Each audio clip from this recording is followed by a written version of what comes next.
Panas lantaran disebut ijazah UGM miliknya palsu. Akhirnya Jokowi membawa masalah ini ke jalur hukum. Tim kuasa hukum Jokowi menjawab tantangan untuk membuka ijazah asli. Namun menurutnya, itu adalah kegagalan dalam logika. Justru, yang harus membuktikan adalah pihak penuduh. Jadi yang paling penting sebenarnya pada hari ini kami ingin sampaikan adalah ada narasi-narasi di luar seakan-akan kalau ada nih Pak Jokowi ijazah aslinya, tunjukkan saja. Kenapa tidak ditunjukkan? Apakah takut Pak Jokowi? Nah itulah narasi yang selama ini mungkin sudah terbangun. Dan itu kami sayangkan dan itu sangatlah tidak berdasar hukum dan sangat menyesatkan. Kenapa? Pertama, kami tidak akan menunjukkan ijazah asli Pak Jokowi kecuali berdasarkan hukum dan dimintakan oleh pihak-pihak yang berwenang seperti pengadilan dan sebagainya. Itu pasti kami akan taat dan kami tunjukkan. Tapi jika tidak, untuk apa kami tunjukkan? Statement dari kuasa hukum Jokowi ini langsung dipatahkan oleh pengamat politik Rocky Gerung. Menurutnya, Jokowi harus menunjukkan ijazah asli miliknya agar masalah ini tidak berlarut-larut dan keributan ini cepat selesai. Dalam soal ijazah palsu Pak Jokowi yang diduga begitu, kenapa nggak bercakap-cakap aja sih? Kenapa mesti masukin ke pengadilan? Sehingga saya mesti bolak-balik Jakarta Solo untuk jadi saksi ahli di situ. Hanya untuk menerangkan hal yang konyol.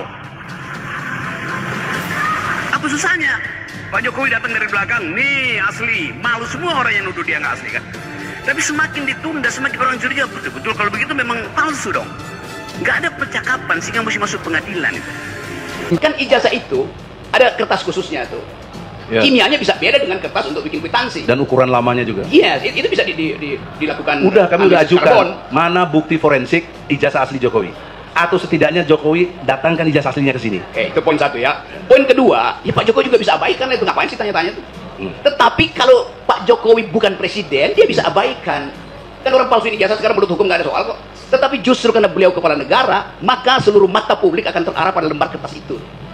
Karena dia kepala negara, orang tuntut kejujuran. Kalau bukan kepala negara silahkan berbohong, oke, itu urusannya moral di akhirat.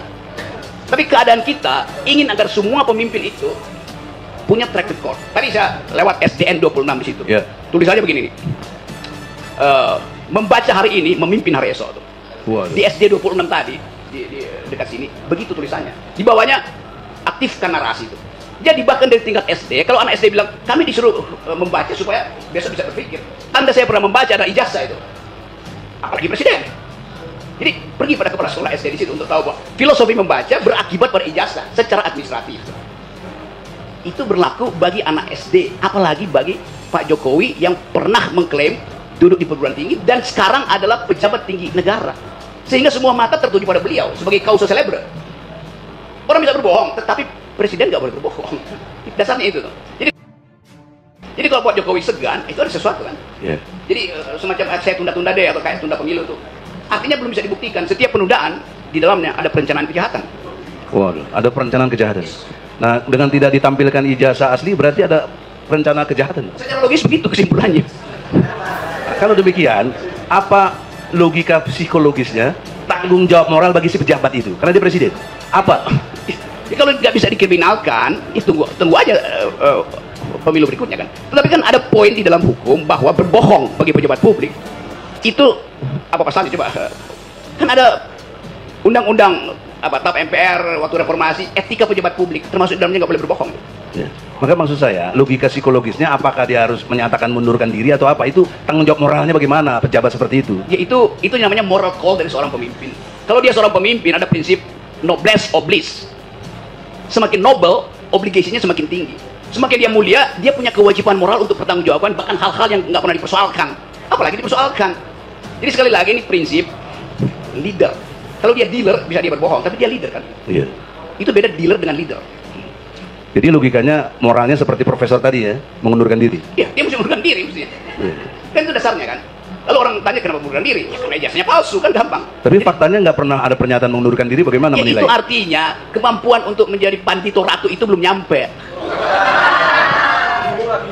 Sekarang karena dari pihak individunya tidak demikian, sekarang dalam proses persidangan sebenarnya ada klausul yang bisa dia ini sidang di stop, sidang ini tidak bertele-tele, tergantung kewenangan hakim di dalam konteks menentukan bahwa ini udah tidak sesuai dengan dakwaan. Saya bayangkan misalnya, setiap presiden Indonesia dia punya semacam hak untuk memperoleh noblesse oblige ketika dia lengser itu. lengser ke Prabowo enggak, segala macam. Kan dia tetap akan dipanggil Master Presiden itu. Di Amerika kan udah pensiun pun Master Presiden, Master Ambassador gitu. Orang akan panggil Pak Jokowi Pak Presiden. SBY sekarang masih dipanggil orang presiden tuh. Bukan karena dia formal presiden, tapi karena integritasnya ada di situ.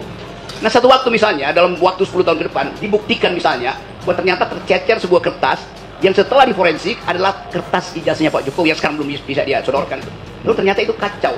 Kimianya beda dengan kimia kertas yang beredar di kalangan tahun kelulusan yang sama.